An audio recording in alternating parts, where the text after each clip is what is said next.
ಆ ಹೆಣ್ಮಗಳ ಪಾಲಿಗೆ ಒಡಹುಟ್ಟಿದ ಸಹೋದರಿಯೇ ಕಂಟಕವಾಗಿದ್ಲು. ಭಾವನೆಗೆ ಕಾಳು ಹಾಕಿ ಅಕ್ಕನ ಸಂಸಾರ ಸರ್ವನಾಶ ಮಾಡಿದ್ಲು. ಹೀಗಾಗಿ ಒಬ್ಬಂಟಿ ಬದುಕು ನಡೆಸುತ್ತಿದ್ದವಳು ಈಗ ದುರಂತ ಅಂತ್ಯ ಕಂಡಿದ್ದಾಳೆ.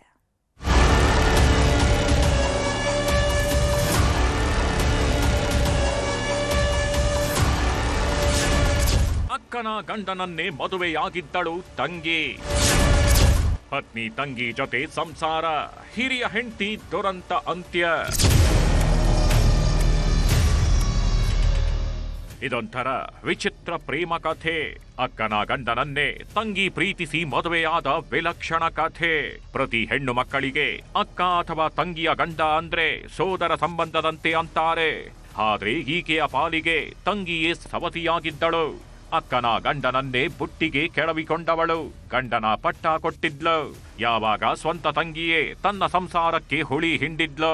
ಅಮಾಯಕ ಹೆಣ್ಣು ಮಗಳು ಒಬ್ಬಂಟಿ ಜೀವನ ನಡೆಸೋದಕ್ಕೆ ಶುರು ಮಾಡಿದ್ಲು. ಮಗಳ ಖುಷಿಯಲ್ಲೇ ತನ್ನ ಖುಷಿ ಕಾಣ್ತಿದ್ದಳು. ಆದ್ರೀಗ ಇದ್ದಕ್ಕಿದ್ದಂತೆ ನಿಗೂಢವಾಗಿ ಸಾವನ್ನಪ್ಪಿದ್ದಾಳೆ.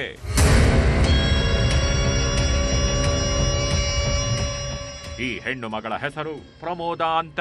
ಬೆಂಗಳೂರು ನಿವಾಸಿ. ಸುಮಾರು ವರ್ಷದ ಹಿಂದೆ ಸುರೇಶ್ ಅನ್ನೋನನ್ನ ಪ್ರೀತಿಸಿ ಮದುವೆಯಾಗಿದ್ದಳು. ಗಂಡ ಹೆಂಡತಿಯ ದಾಂಪತ್ಯದ ಫಲವಾಗಿ ಒಬ್ಬ ಹೆಣ್ಣು ಮಗಳು ಹುಟ್ಟಿದ್ಲು.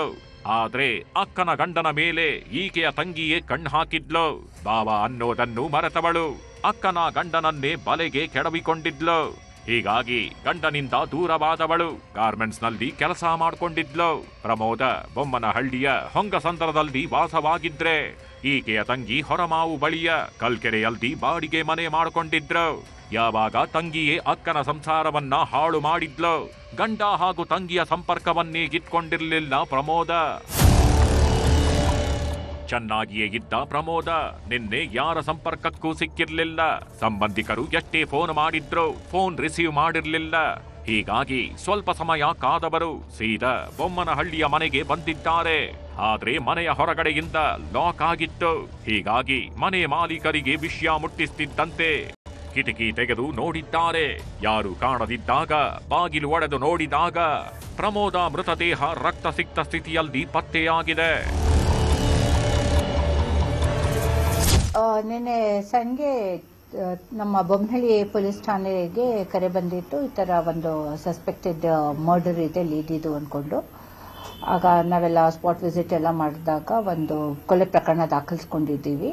ಡಿಸೀಸ್ಡ್ ಲೇಡಿ ಹೆಸರು ಪ್ರಮೋದ, 35 ವರ್ಷ, ಮದುವೆ ಆಗಿ ಅವ್ರಿಗೆ ಒಬ್ರು ಹೆಣ್ಮಗಳಿದ್ದಾರೆ.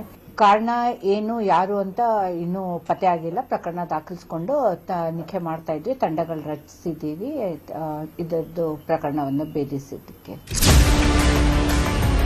ಪ್ರಮೋದಾಳನ್ನ ಕೊಂದವರು ಯಾರು ಅನ್ನೋದು ಗೊತ್ತಿಲ್ಲ. ಆದ್ರೆ ಅಡುಗೆ ಮನೆಯಲ್ಲಿದ್ದ ಚಾಕುವಿನಿಂದಲೇ ಈ ಹೆಣ್ಣು ಮಗಳನ್ನ ಕೊಂದು ಹಾಕಿದ್ದಾರೆ.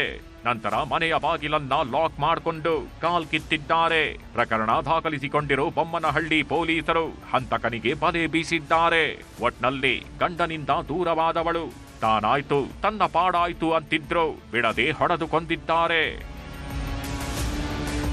Muniraju, crime bureau, news 18 Bengaluru.